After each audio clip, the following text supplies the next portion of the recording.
नमस्कार दोस्तों, मैं हूं हरि भास्कर और स्वागत है आप सभी का हमारे चैनल हरि भास्कर इंग्लिश गुरु पे। देखिए, आज 4 जून का जो एडिटोरियल है उसके बारे में हम डिस्कस करेंगे। आज के एडिटोरियल का देखिए टाइटल है 7 to 11। 7 to 11 का मतलब क्या है दोस्तों, देखिए अभी चर्चा करेंगे।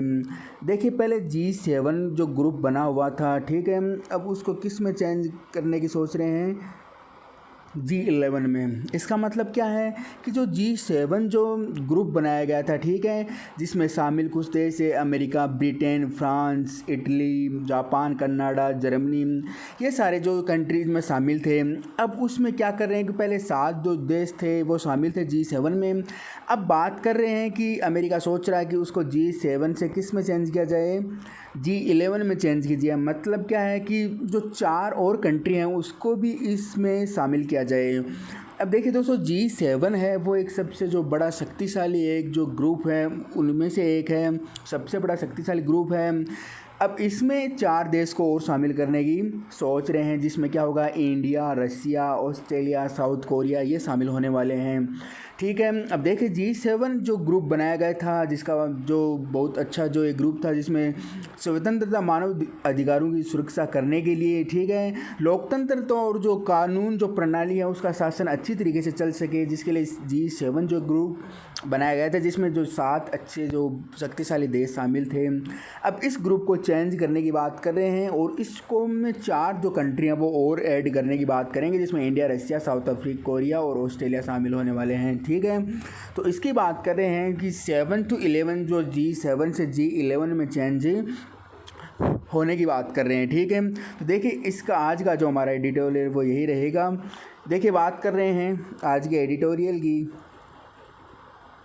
India deserves its place on the global stage, but on G11 it must be clear about its aims. अब देखिए, इंडिया है, जो भी कंट्री हैं इनको हम सिंगुलर काउंट करते हैं, तो सिंगुलर है तो देखिए डिजर्व्स ऐसा यस लगता है वर्ब में। अब यहाँ अगर सिंगुलर सब्जेक्ट है तो सिंगुलर ही प्रोनाउन यूज होगा, तो सिंगुलर प्रोनाउन के लिए हमने इट्स लिया, ठीक है। तो देखिए डिस्कस करेंगे। India deserves its place. India है वो अपना जो प्लेस है, स्थान है, वो डिजर्व करता है, ठीक है। कहाँ पे? ऑन द ग्लोबल स्टेज, वैश्विक जो स्तर है उस पर इंडिया क्या करता है, अपना जो स्थान है वो डिजर्व करता है। मतलब इंडिया इस तरीके से डिजर्व करता है कि वह वैश्विक स्तर तक पहुँचे, इस प्रकार का। बट ऑन G11, परंतु जो G11 है उस पर इट मस्ट बी क्लियर, यह क्लियर होना चाहिए अबाउट इट्स एम्स। अब यहाँ इट किसके लिए आया है? इंडिया के लिए। तो इंडिया को क्लियर होना चाहिए, स्पष्ट करना चाहिए अबाउट इट्स एम्स, अपने जो एम्स हैं, टारगेट हैं, जो इरादे हैं, उनको क्लियर करना चाहिए। इसका मतलब क्या है दोस्तों? इसका मतलब ये है कि इंडिया ये डिजर्व करता है कि वो बिल्कुल वैश्विक स्तर तक पहुँचे, बहुत आगे जाए। अब जैसे G11 के लिए उन्होंने इनवाइट किया है अमेरिका के राष्ट्रपति डोनाल्ड ट्रंप ने, तो इस प्रकार का इंडिया जो डिजर्व करता है, लेकिन अपने जो G11 पर जो उसके इरादे हैं, इंडिया को आगे आगे बढ़ना है, उन्नति करने के लिए जो उनके टारगेट हैं, उनको क्या करना होगा? स्पष्ट करना होगा, ठीक है। ये आज का एडिटोरियल दिया गया है। देखिए, बात करेंगे आज के एडिटोरियल की।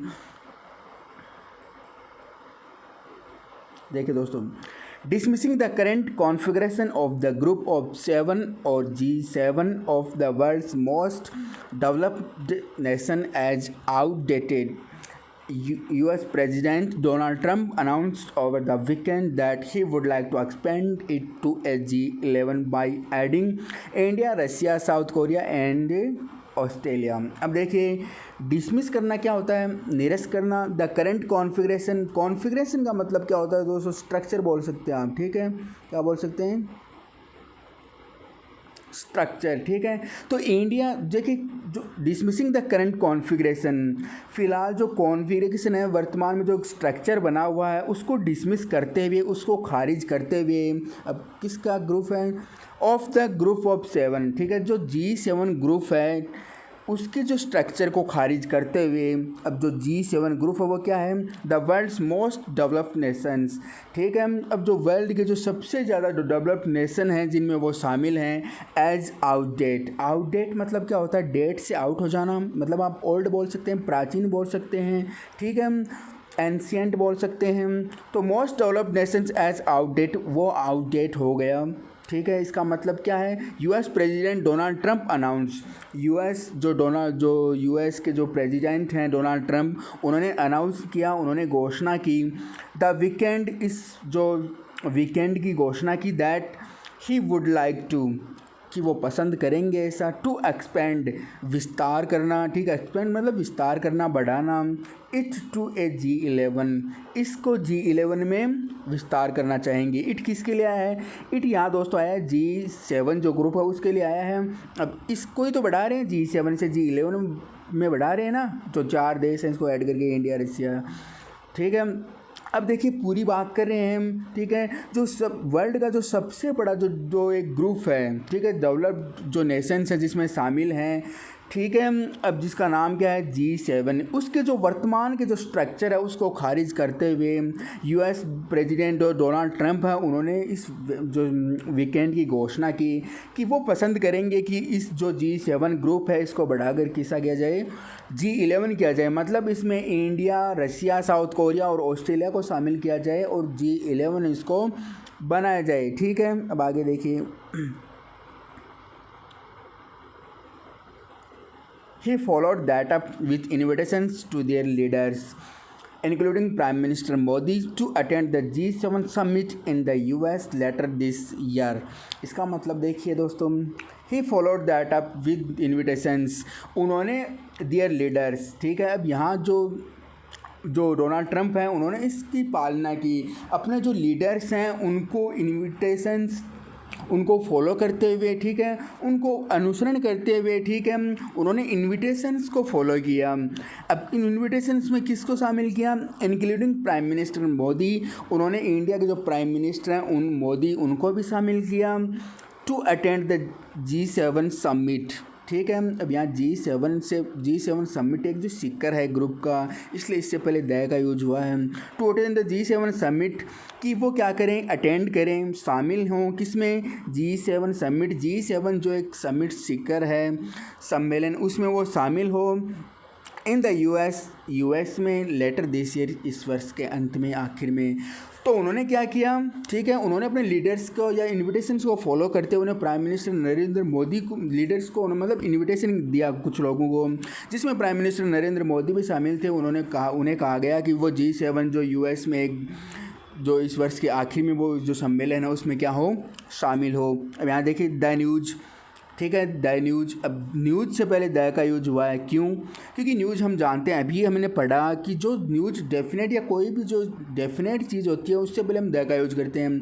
अब न्यूज़ कौन सी, न्यूज़ ये है कि उन्होंने इनवाइट इनको किया, G7 को G11 में चेंज किया जाएगा, तो ये पूरी जो न्यूज़ है ये डेफिनेट हो गई। तो इसी चीज़ की डेफिनेट जो चीज़ हो जाती है उससे पहले द का यूज करते हैं, तो न्यूज़ से पहले हमने द का यूज किया। तो देखिए द न्यूज़ वॉज वेलकम्ड, अब न्यूज़ है वो एस लगा हुआ होता है, प्लूरल लगता है लेकिन ये सिंगुलर होता है। तो the news was welcomed by mister Modi, अब जो ये न्यूज़ है इसका स्वागत किया गया है किसके द्वारा, इंडिया के जो प्राइम मिनिस्टर हैं जो मोदी हैं उनके द्वारा क्या किया गया, स्वागत किया गया। हु किसके लिए आया है, ठीक है, हु देखिए रिलेटिव प्रोनाउन अपने से पहले वाले के लिए जो मोदी के लिए आया है हु, तो who commended mister Trump for his creative and far sighted decision to expand the format of the grouping to keep up with the new realities of the post COVID world. अब देखिए इसका मतलब दोस्तों, देखिए who, अब prime minister Narendra जो मोदी हैं उन्होंने कमेंड किया, ठीक है, अप्रिसिएट किया, कमेंड करना मतलब अप्रिसिएट करना, ठीक है, प्रशंसा करना, कमेंड करना। तो हु कमेंडेड मिस्टर ट्रंप, उन्होंने मिस्टर ट्रंप हैं जो उनकी क्या की है, प्रशंसा की है, for is creative and far sighted, creative मतलब जो रचनात्मक उन्होंने शैली अपनाई है, एंड फार साइटेड और जो दूरदर्शी जो शैली अपनाई है। दूरदर्शी का मतलब समझ रहे हैं कि यहाँ उन्होंने पहले कुछ क्लियर किया है, ठीक है, कुछ इंटेंशंस को लेकर, रणनीति को लेकर उन्होंने क्लियर किया है कि G7 को G11 में एक साथ जब वो देश होंगे, ठीक है, तो आने वाले जो संकट है उनका वो सामना कर सकें। इस प्रकार की जो फार साइटेड जो शैली उन्होंने रचनात्मक जो शैली अपनाई है, ठीक है, डिसीजन और ऐसा निर्णय टू एक्सपेंड द फॉर्मेट, ऐसा निर्णय कैसा निर्णय, टू एक्सपेंड द फॉर्मेट, कि उन्होंने जो फॉर्मेट जो ग्रुप है उसको एक्सपेंड करने का सोचा है, विस्तार करने का सोचा है।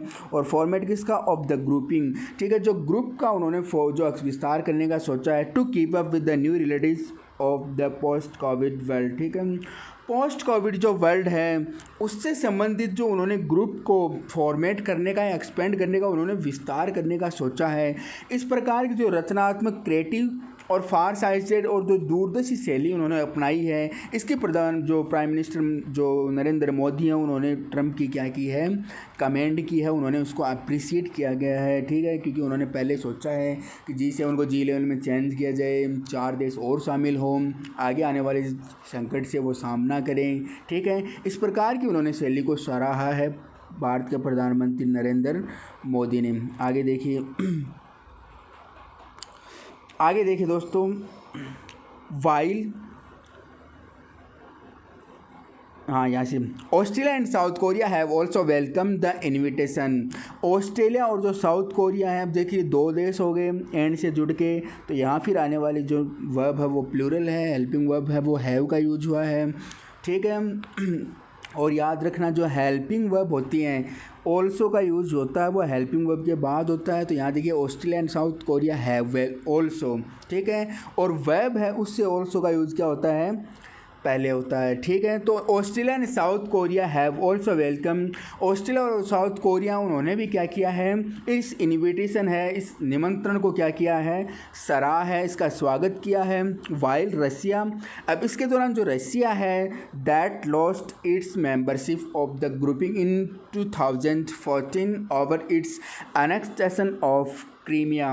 अब देखिए, अब इसके दौरान जो रसिया है जिसने लॉस्ट इट्स मेंबरशिप, जिसने अपनी जो मेंबरशिप है वो खो दी है, ठीक है, ऑफ द ग्रुपिंग इन 2014 में जो रसिया जिन्होंने अपनी जो ग्रुपिंग मेंबरशिप है, सदस्यता खो दी थी, ओवर इट्स एनेक्सटेशन, किसके कारण, एनेक्सटेशन के कारण, जो रिलेशंस हैं उसके कारण, ठीक है, जो इनकॉर्पोरेशन है, जो लगाव है या जो संबंध है ऑफ क्रीमिया के, ठीक है, क्रीमिया से जो एनेक्सटेशन थे, जो संबंध है उसको लेकर, ठीक है, जो रसिया है जिन्होंने क्या कर दी थी 2014 में इस ग्रुपिंग जो ये ग्रुप बनाया गया था G7, इससे जो अपनी सदस्य क्या कर दी थी, खो दी थी। सेड, उन्होंने कहा president Putin would attend if treated as an equal, ठीक है, ये पुतिन क्या है जो रसिया के जो प्रेसिडेंट हैं उन्होंने क्या कि वो वुड लाइक वो अटेंड करना चाहेंगे इस मीटिंग को,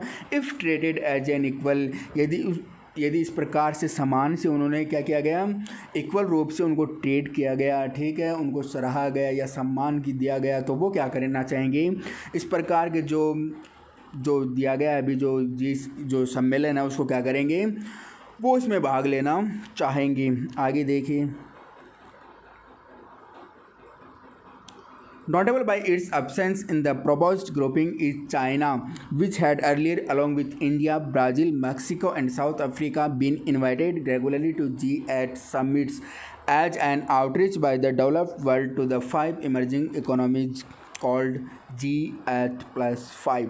अब यहाँ देखिए दोस्तों, नोटेबल बाई, नोटेबल का मतलब वैसे क्या होता है दोस्तों, प्रसिद्ध होना, ठीक है, या इस प्रकार से नोटेबल बाई इट्स अब्सेंस, अपनी जो अब्सेंस है, ठीक है, उसको नोटेबल करते हुए, उसको जानते हुए, in the proposed grouping is, ठीक है, इस ग्रुपिंग है उसको प्रपोज करते हुए, इसमें जो अब्सेंस है, ठीक है, उसको नोट करते हुए, नोटेबल करते हुए, इज चाइना, जो चाइना है, विच हैड अर्लियर, जिन्होंने पहले ही अलॉन्ग विथ इंडिया के साथ, ब्राज़ील के साथ, मैक्सिको के साथ और जो साउथ अफ्रीका के साथ बीन इन्वाइटेड रेगुलरली, उसको क्या किया जा रहा है, रेगुलर जो नियमित तौर पर या रेगुलर उनको इन्वाइट किया जाता रहा है, ठीक है, कहाँ पे, टू G8 समिट्स, G8 सम्मेलनों में, एज एन आउटरीच मतलब बाहर हो जाना, इस तरीके से, as an outreach by the development world to the 5 emerging economic, जिनका नाम क्या है, कोल्ड G8+5। अब देखिए, जो संसार में जो सबसे बड़ी जो इमर्जिंग इकोनॉमीज़ हैं, ठीक है, सबसे बड़ी जो उभरती हुई क्या हैं,